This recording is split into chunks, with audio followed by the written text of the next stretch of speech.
अजीज़ दोस्तों नमस्कार।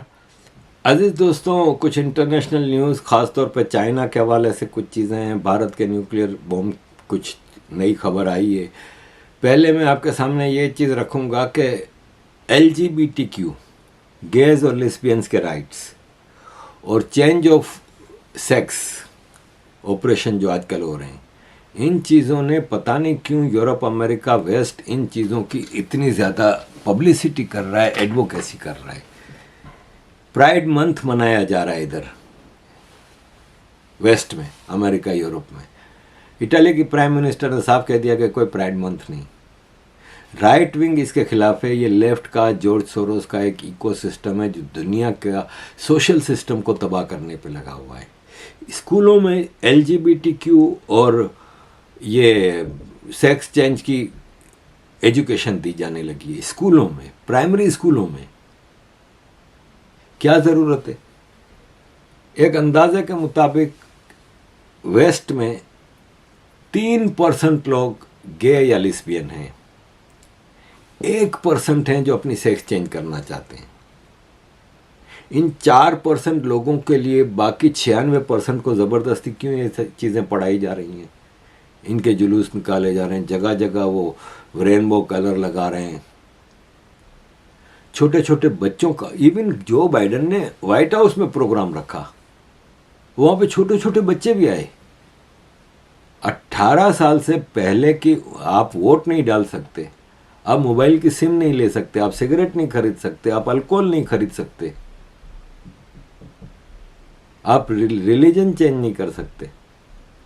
लेकिन प्राइमरी स्कूल के बच्चों को गे, लेस्बियन, चेंज ऑफ सेक्स की एजुकेशन दी जाने लगी है।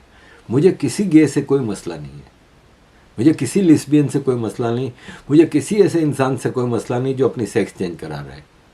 ये इनका पर्सनल फेल है। आप इसको प्रमोट क्यों कर रहे हैं?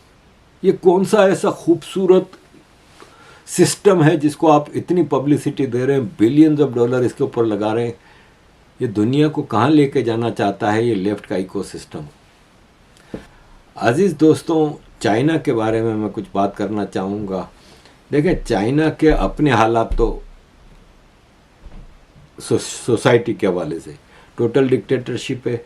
ये लंदन में हम जा रहे थे तो ये फॉलन गोंग का आदमी बैठा है। ये जो आदमी पालती मार के बैठा हुआ है, ये फॉलन गोंग का है। फॉलन गोंग एक रिलीजियस ग्रुप कह लें, इनका अपना एक कुछ मानने की चीज़ें हैं जिसको ये फॉलो करते हैं। चाइना में आपको पता है कन्फ्यूशियसिज्म और ये मुख्तलिफ हैं। तो फॉलन गैंग वाले के ऊपर प्रैक्टिस चाइना ने इनके ऊपर कई ऑपरेशंस किए, बहुत इन लोगों के ऊपर अत्याचार हुए हैं। और इनकी ऑर्गन ट्रेडिंग बहुत होती है दुनिया में। ऑर्गन ट्रेडिंग सबसे ज़्यादा चाइना में होती है, गुर्दे ये वो सब बेचने के। ये पोस्टर लगा के बेचारे बैठे हुए हैं। मैं जिनीवा जाता था तो सैकड़ों लोग वहाँ पे बैठते थे इसी तरह पोस्टर लगा के। चाइना रिलीजियस परसिक्यूशन के हिसाब से दुनिया का सबसे ख़तरनाक मुल्क है। मुसलमान देशों में तो होता ही है नॉन मुस्लिम्स के ऊपर, चाइना में सारे धर्मों पे होता है। चाइना में फ्रीडम ऑफ स्पीच भी नहीं है। और चाइना का मेन जो जितना टोटल डेवलपमेंट है ना, अब आप ये देखें, ये नक्शा है, इसमें चाइना के आप देख लें बड़े बड़े शहर सारे आपको ईस्टर्न साइड पे मिलेंगे। वेस्ट साइड पे छोटे छोटे शहर हैं, ऑलरेडी उनकी आबादी कम है, ठीक है, लेकिन उनको कब्जे में इसलिए रखा है कि उनके नेचुरल रिसोर्सेज को एक्सप्लॉइट करके वेस्ट चाइना के फ़ायदे के लिए इस्तेमाल होता है। जितना बिजनेस डेवलपमेंट है वो चाइना के वेस्ट साइड पे है, जहाँ पे मंदारिन स्पीकिंग चाइनीज़ रहते हैं। जो नॉन चाइनीज़ हैं, जैसे मंगोलियन हैं, तिब्बतियन हैं, तुर्किस्तानी हैं, जिंगजियांग के जितने भी हैं, उनके लिए कुछ भी नहीं है। उनकी तरक्की बिल्कुल नहीं हो रही। उनका डेवलपमेंट, वहाँ पे डेवलपमेंट भी हो रहा है तो रिसोर्सेज के लिए। जैसे इंडिया में अंग्रेज़ ने ट्रेन बनाई, एहसान जताता है कि ट्रेन बनाई इसलिए कि अंग्रेज़ कम थे। इंडिया में जब अंग्रेज़ों की सरकार थी, कब्ज़ा था, तो कम अंग्रेज़ थे और मूवमेंट के ज़राए नहीं थे, गाड़ियाँ नहीं थी, हवाई जहाज़ हेलीकॉप्टर नहीं होते थे। ट्रेन आई तो उनके लिए आसानी से मूवमेंट होती थी। फिर मिलिट्री इक्विपमेंट, बंदूकें वगैरह, तोपें वगैरह के लिए ट्रेन एक आसान रास्ता था, इसलिए अंग्रेज़ ने बनाई। तो चाइना भी वहाँ पे हाईवेज बना रहा है, रोड्स बना रहा है, ये सब चीज़ें कर रहा है। तो इसके पीछे कारण ये होता है कि इनकी एक तो जो प्रोडक्ट्स हैं, जो ईस्ट चाइना में इनके मंdarin स्पीकिंग चाइना से जितना भी प्रोडक्ट्स बनती हैं वो यूरोप जाने के लिए बाय रोड, तो फिर ये रास्ता चाहिए, सही है, क्योंकि यहाँ से फिर आगे तुर्की, central Asian republic, Pakistan, Iran, Afghanistan, ये सब के रास्ते यहाँ से निकलते हैं वेस्टर्न चाइना से। तो वो रोड्स वगैरह बनाना इसकी मजबूरी है। बाकी वहाँ पे एजुकेशन में सख्ती है, सब कुछ है, वहाँ पे ये सब चीज़ें चाइना अलाउ नहीं करता। अज़ीज़ दोस्तों, चाइना में उगर मुसलमानों के ऊपर तो आपको मैं 50 बार बता चुका हूँ, आपको पता भी है। मस्जिदों के डिज़ाइन भी चेंज कर दिया, अब गुंबद वाली मस्जिद नहीं बना सकते। जितनी गुंबद वाली मस्जिदें हैं उनको चाइनीज़ स्टाइल की वो करके बना दी है। चाइना के अंदर जो इस्लाम है उसको चाइनीज़ इस्लाम बनाना चाह रहा है, नया कुरान, नई टीचिंग, सब कुछ। और दुनिया इस पर चुपचाप बैठी है सिर्फ इसलिए कि वो चाइना है। और चाइना के जो ताइवान वाला मामला है वो भी चाइना बड़ा होशियारी से काम कर रहा है।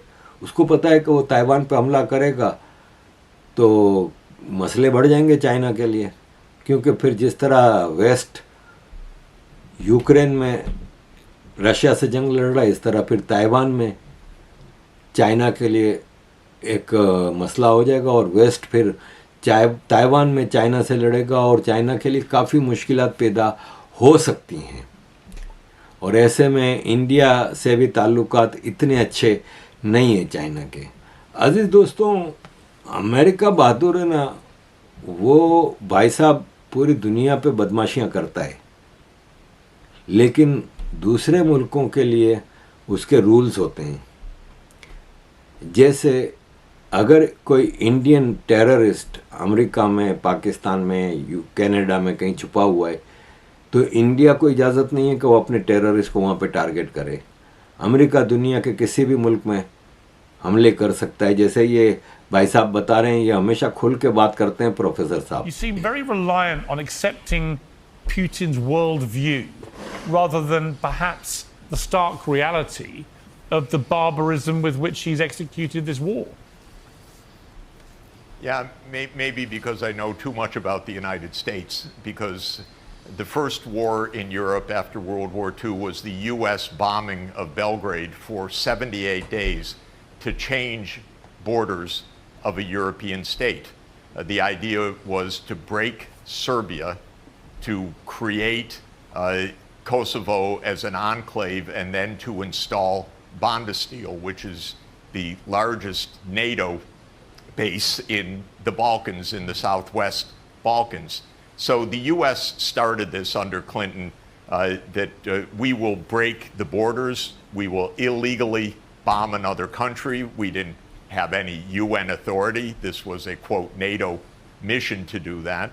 Then I know the United States went to war repeatedly, illegally, in what it did in Afghanistan, and then what it did in Iraq, and then what it did in Syria, which was the Obama administration, especially Obama and Hillary Clinton, tasking the CIA to overthrow Bashar al-Assad, and then what it did with NATO illegally bombing Libya to topple Muammar Gaddafi, and then what it did in Kiev in February 2014. I happened to see some of that with my own eyes. The U.S. overthrew Yanukovych together with right-wing Ukrainian military forces. We overthrew a president. And what's interesting, by the way, is we overthrew Yanukovych the day after the European Union representatives had reached an agreement with Yanukovych to have early elections, a government of national unity, and a stand down of both sides. That was agreed. The next thing that happens is the opposition, quote unquote, says we don't agree. They stormed the government buildings and they deposed Yanukovych. And within hours, the United States says, yes, we support the new government. It didn't say, oh, we had an agreement. That's unconstitutional what you did. So we overthrew a government, contrary to a promise that the European Union had made. And by the way, Russia, the United States, and the EU were parties to that agreement. And the United States, an hour afterwards, backed the coup. Okay, so everyone's got a little bit to answer for. In 2015, the Russians did not say, we want the Donbass back. They said peace should come through negotiations, and negotiations between the ethnic Russians in the east of Ukraine and this new regime in Kiev led to the Minsk II agreement.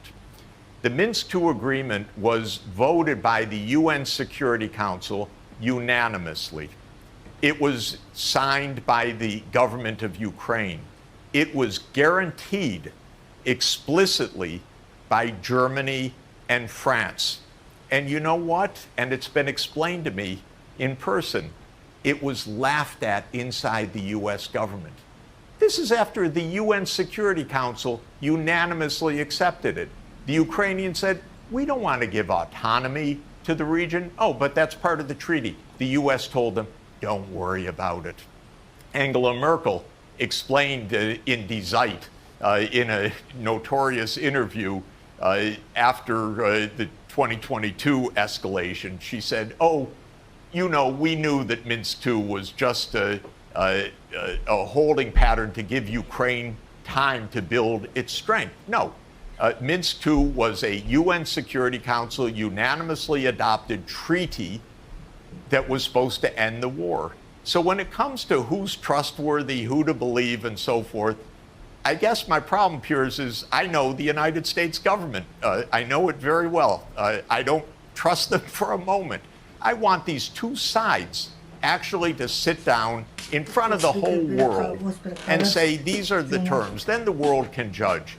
Because we could get on paper clearly for both sides of the world, we're not going to overthrow governments anymore, the United States needs to say. We accept this agreement, the United States needs to say. Russia needs to say we're not stepping 1 foot farther than whatever the boundary is actually reached. And NATO's not going to enlarge. And let's put it for the whole world to see. You know, once in a while, treaties actually hold. तो America तो बदमाशियां करता आया है, लेकिन दूसरों के लिए उसके रूल्स है। सुपर पावर है, लेकिन अब उस सुपर पावर का भी टाइम पूरा हो रहा है। एंड पे अजीज दोस्तों, छोटी सी खबर बताऊंगा कि न्यूक्लियर वारहेड के हवाले से कहा जाता था कि पाकिस्तान के पास भारत से ज़्यादा है। अभी खबर आई है कि भारत ने कुछ नए न्यूक्लियर वारहेड्स बनाए हैं और अब भारत के पास 172 वारहेड हैं और पाकिस्तान के पास 170 न्यूक्लियर वारहेड हैं। चाइना के पास 500 हैं। और एक होते हैं वारहेड, एक होते हैं डिप्लॉयड वारहेड। तो डिप्लॉयड वारहेड अभी इंडिया और पाकिस्तान ने नहीं रखे। चाइना के पास कितने हैं अभी दुनिया को पता नहीं है। फ्रांस, यूके, रशिया और अमेरिका के पास हैं। अमेरिका के और रशिया के 1500 से ऊपर न्यूक्लियर वारहेड तैयार हैं। अमेरिका के 5000 न्यूक्लियर वारहेड हैं, जिसमें से 1770 डिप्लॉयड वारहेड हैं, यानी सेट है, तैयार है, एक बटन की देर है। रशिया के पास 5580 हैं, जिसमें से 1710 डिप्लॉयड हैं, एनी टाइम मारे जा सकते हैं। अजीज दोस्तों, thank you very much for all your support. Kindly keep support.